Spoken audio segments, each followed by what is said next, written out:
Looks like everyone on the south side heard I was preaching, so yay for Justin. Blessed are the pure in heart, for they will see God. And so we've come to the sixth beatitude in our series of who we are. And Jesus is calling for all of his followers to have purity of heart. And I don't get to hear all of Justin's sermons. I could look them up on Facebook, but I have more class than that. So I don't want to be redundant here. But I think it's important to put the Beatitudes in their context. And so Jesus, the Beatitudes are obviously at the beginning of the Sermon on the Mount, the 5th chapter of Matthew. In the 4th chapter of Matthew, Matthew says that Jesus began his ministry. And he kind of sums up the teachings of Jesus with these words, "Repent, for the kingdom of heaven has come near." And so what Jesus is saying is that God's kingdom, this kingdom of heaven, is not a far-off future thing, but it is now. And that's why Jesus will later pray, "Thy kingdom come, thy will be done on earth as it is in heaven." Jesus is praying for the rule of heaven here on earth now. And so, how does this relate to the Beatitudes? Well, I think there's a trap we can fall into where we look at the Beatitudes kind of like the fruit of the Holy Spirit as a list of things we want to aspire to. And maybe we check them off and we feel like if we've got a certain percentage of some of them, that's pretty good. But what I think Jesus is doing with the Beatitudes is he is inviting us into his kingdom. And he is actually summoning us to live in a way now that doesn't make sense to the world. And a lot of times it doesn't make sense to us, but it will make complete sense in that promised future of God's. And that is in this future when all things are returned to their perfect order in which they were created with originally. And so when Jesus comes, he is the beginning of that restoration. And he initiates this kingdom. And he invites us into it, summons us into it, to be a part of a kingdom in which things are restored. And he wants us to play a role in that the gospel goes out into all the world, so that all the world is restored. And that involves us. That requires us to be pure of heart. And so when Justin says this is who we are, he has nailed it. This is exactly who kingdom people are. Kingdom people are pure in heart. It's not something we aspire to be. Jesus is saying, this is who the people in my kingdom are. This is what they are like. And so, what is the heart? I think that's the question. That's the first question. And I think the source of this information is Jesus himself. And Jesus says a number of things about the heart in Matthew's gospel. Of course, later on in the Sermon on the Mount, he talks about adultery. And he says, adultery is not just this outward act, but you can lust in your heart. And so therefore, Jesus is telling us that the heart can be evil. It can be just as evil as any outward action. In the 22nd chapter of Matthew, Jesus is asked by a Pharisee, what is the greatest commandment? And most of us know that response. Jesus says, you should love the Lord your God with all your heart, with all your soul, and with all your mind. And so, yes, the heart can be evil, but now Jesus is telling us, and the Jews knew this for years, thousands of years, that the heart is an instrument with which we are to love God. And followers of Christ are to use their hearts to love God. So Jesus says the heart can be evil, but he's also calling us to love God with our heart. So I think according to Jesus, the heart is neither intrinsically good or evil. In the 12th chapter of Matthew, Jesus is accused by a group of Pharisees of casting demons out of the demoniac through the power of Beelzebub. And after correcting them, in verse 34, Jesus says this, "You brood of vipers, how can you speak good things when you are evil? For out of the abundance of the heart, the mouth speaks." So the heart then, according to Jesus, is the source of outward speech. And similarly, in the 15th chapter of Matthew, verses 18 and 19, Jesus is speaking about defilement. What makes a person defiled, or what defiles a person? And Jesus says this, "What comes out of the mouth proceeds from the heart, and this is what defiles." So again, Jesus is telling us that the heart is the source of outward speech. But he continues on, "For out of the heart come evil intentions, murder, adultery, fornication, theft, false witness, and slander." So the heart is the source of outward speech. The heart is also the source of outward action. And then in chapter 9, a group of Pharisees accused Jesus of blasphemy. He just healed a paralyzed man. And then after that, he forgives his sins. And Jesus knows their thoughts, that they think he is blasphemous for forgiving a person's sins. And he says to them, why do you think evil in your hearts? And so what Jesus is saying is the heart is the inner realm of reflection. Our thought about God, what we think about God, whether he can or will keep his promises, which is basically what faith is, those thoughts proceed from our heart. Everything that we think, say, or do proceeds from the heart. And our job, what we are created for in Isaiah, Isaiah says, every person that's called by God's name was created to glorify God, created for God's glory. And so our hearts, the thoughts, the things we say, the things we do, our hearts have to be filled with, full of, and refined by the glory of God. Our hearts have to be full of God's glory if we're going to have pure hearts. So when I think about these verses, there's one truth that I think Jesus is telling us. And that is this, that the heart is truth. The heart is the greatest representation of what one truly is. The heart is the greatest indicator of who a person is apart from pretense. And so when I wrote that last sentence, I wanted to make sure I was using pretense in the correct way. So I looked up pretense. And the definition of pretense involves or includes the words pretend and make believe. And so then I got to thinking about these verses with those in mind. And when one thing really stuck out to me, and that's the verse, this story where Jesus is talking to the Pharisees who have accused him of casting demons out by the power of Beelzebub. And Jesus, this is his response is, how can you speak good things when you are evil? And I think we can read that. We might think that this is a rhetorical question. That Jesus is saying, how can you do this? And obviously he's saying to them, you can't. And I don't believe that is what Jesus is saying. I believe Jesus is looking at these men and he is flabbergasted, astonished, astounded, that they are actually speaking good things. And he knows that their hearts are evil. And we bag on the Pharisees all the time. But for myself, in outward action, I don't live up to the Pharisees' lifestyle. I miss their mark all the time. These were men who dedicated themselves to prayer, dedicated themselves to the worship of God, and they cared about nothing else other than following every commandment of God. So we can not like them or talk bad about them as much as we want. But Jesus is saying these men were saying good things. Their problem was their heart. So what Jesus is saying is they were just pretending. They were just playing make-believe. So I think there's this warning for us when we're thinking about being pure in heart. That we can, yes, the heart is truth, but we can say often all the right things. We can do often all the right things. But we can be, if we're not careful, we can be just like little girls playing house, and they're acting like moms, taking care of children. We can be just like little boys playing guns and pretending to be military heroes. And what we're doing really is we're living in make-believe land, and we are playing Christian dress-up if we're not careful. If our heart's not pure, that's all we're doing is playing Christian dress-up. And I think you and I both know that Jesus isn't okay with that.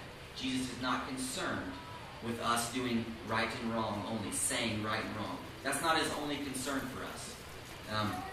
All we have to do is read a little further past this text. And when we get into the Sermon on the Mount, or further into it, and paraphrasing, Jesus says, I told you, or you've heard that it was said not to murder, but I'm telling you, don't have those kind of thoughts in your heart. Don't feel that way about people in your heart. You've heard that it was said, do not commit adultery, but I'm telling you, in your heart, don't lust. You have heard that it was said, love your neighbors and hate your enemies, but I'm telling you, you need to love your enemies. You need to pray for your enemies. You need to have right feelings and right thoughts about your enemies in your heart. And so what Jesus does on the Sermon on the Mount is he takes the law, which people had been failing to follow or to fulfill for thousands of years, and had he not fulfilled it, we would all be failing to fulfill it for the past 2,000 years. And he takes it, and in some sense, he's just making it harder. And think about the law. I have never committed adultery. I have never murdered anyone, and frankly, I don't think I've ever hated anyone in my heart. But now Jesus is saying, I've done all those things uncountable times, too many times for me to know.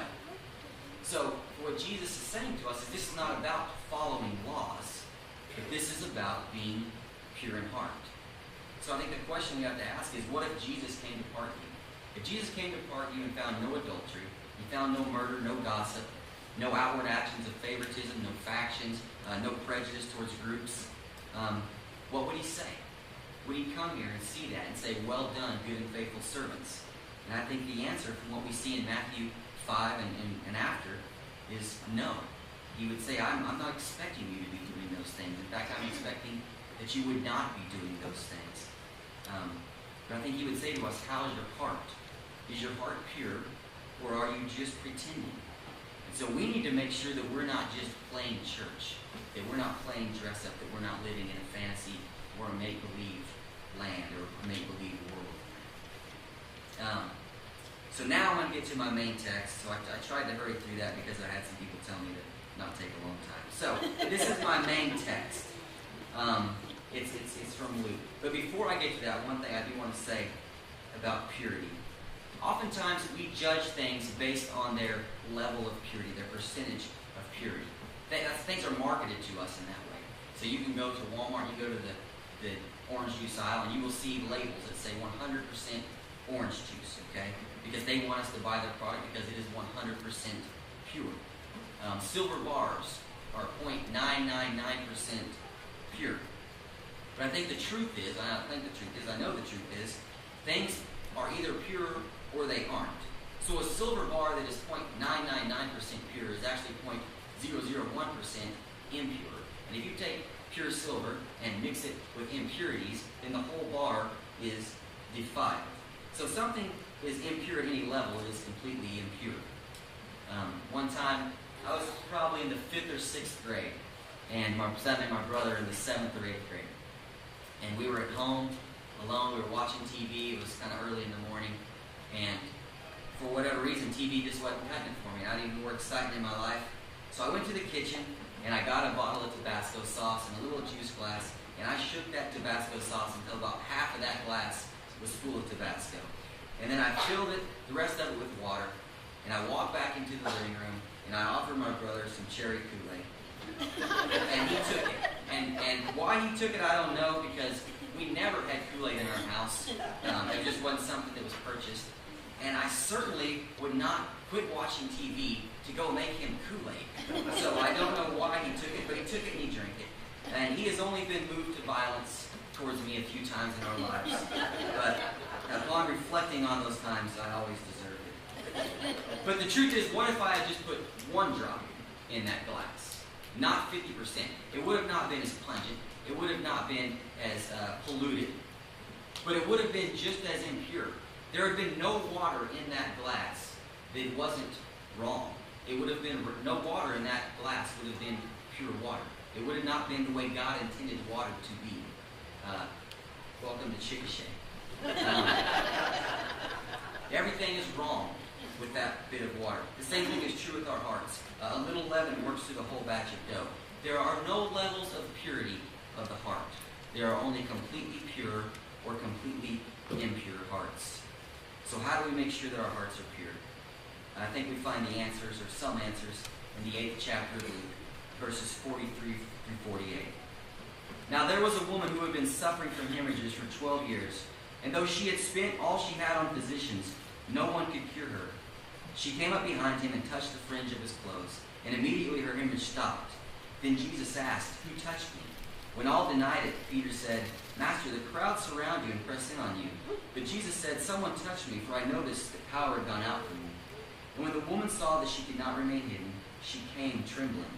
And falling down before him, she declared in the presence of all the people why she had touched him, and how she had been immediately healed. And he said to her, "Daughter, your faith has made you well. Go in peace." And so here in this story, we have a woman who was completely Jewish, but she was completely impure. She was ceremonially unclean according to the law. And I have no doubt in my mind that this lady wanted physical healing. I have no doubt in my mind that she wanted relief. And that if that's all she got out of the deal, she would have been grateful to Jesus forever. But I think also she wanted to be made clean. She wanted to be made pure according to the law once again. Just consider her life. She's a woman, first of all. And there's a possibility we're going to have a woman president in the near future. That would not have happened anything close to that in Jesus' day. That was a strike against you to be a woman in Jesus' day. And not only that, she's an unclean woman. She's unable to come into contact with other people. She has basically been pushed to the periphery of society. And if she's had this condition for 12 years, then there's a likelihood, now this is just conjecture, there's a likelihood that she doesn't have children to take care of her. She is a barren woman. She doesn't have a son to provide for her, and it's also likely that she does not have a husband, because then he would also be unclean, and he's probably not going to hang around an unclean woman for 12 years, and it would have been nothing for him in that day just to push her aside and to divorce her. It would have been nothing for that to be done. So this woman was probably a beggar. She was relying on other people. Here's this unclean woman who can't come into contact with other people, relying on other people. This woman could not have been any closer to the edges of society and Judaism and still continue to maintain her identity as a Jew. She couldn't have been any further out. So yes, she wants the hemorrhaging to stop, but she wants to be made pure. She wants to be made clean. And so there's three things that stick out to me in her being made clean. And first is that her purity, it came as a result of personal interaction with the Lord. This woman knew that she had to fall at the feet of Jesus if she was going to be made pure. And that idea of touching, those words of touching Jesus' garment, that carries with it the idea of grabbing hold of Jesus, to tug at the garment, actually. And so when she does that, Jesus responds to her. There's a personal interaction between the two. And if we want to be pure in heart, we have to reach out, grasp for, hold on to, cling on to the only source of life, and enjoy personal interaction, enjoy intimate relationship with Jesus Christ. Second, if we want to be made pure, we must have faith. And I think that's pretty obvious because Jesus praises her for her faith. But I think there's an interesting point in all of it. The crowds are pressing in on Jesus, and he knows that he has been touched. So he says, "Who touched me?" He asks that question. And Peter's response, sort of paraphrasing, is, "Jesus, there's people all around you. Every time you step, every time you move, these people are touching you.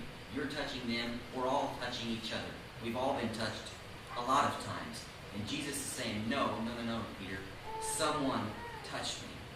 So you see what Jesus is doing here is he's making a distinction between the people who were touching him, who were present, and the one person who touched him, who had faith. So we can't just hang around. We can't just hang out and be made pure.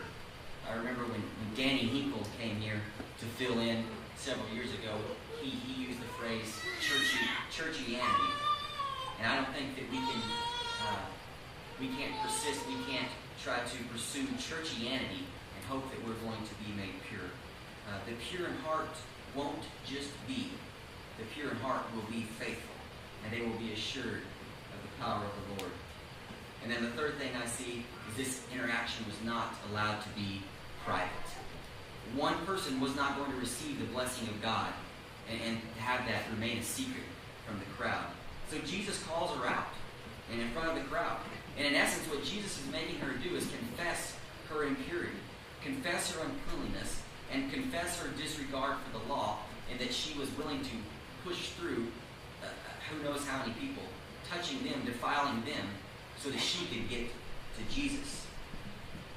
So, I think this is going to be uncomfortable for all of us, but I think purity of heart requires confession. And I think it requires confession to God, to the Lord, to Jesus, but I think it also requires confession to a brother or sister in Christ, someone that can hold us accountable.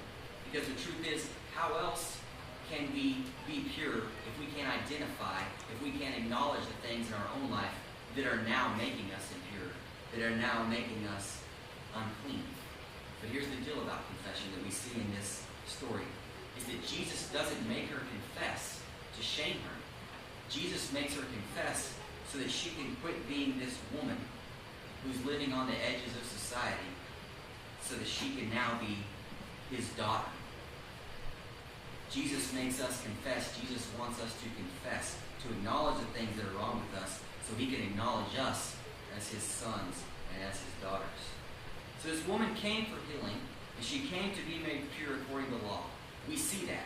twice we said, verse 44 and 47, we know that as soon as she touched Jesus' garment, she was healed. She had physical healing. So she was now pure according to the law, or after she went through a ritual.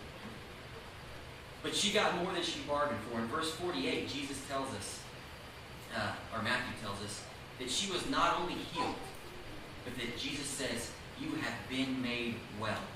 And that does not, he's not talking about physical healing.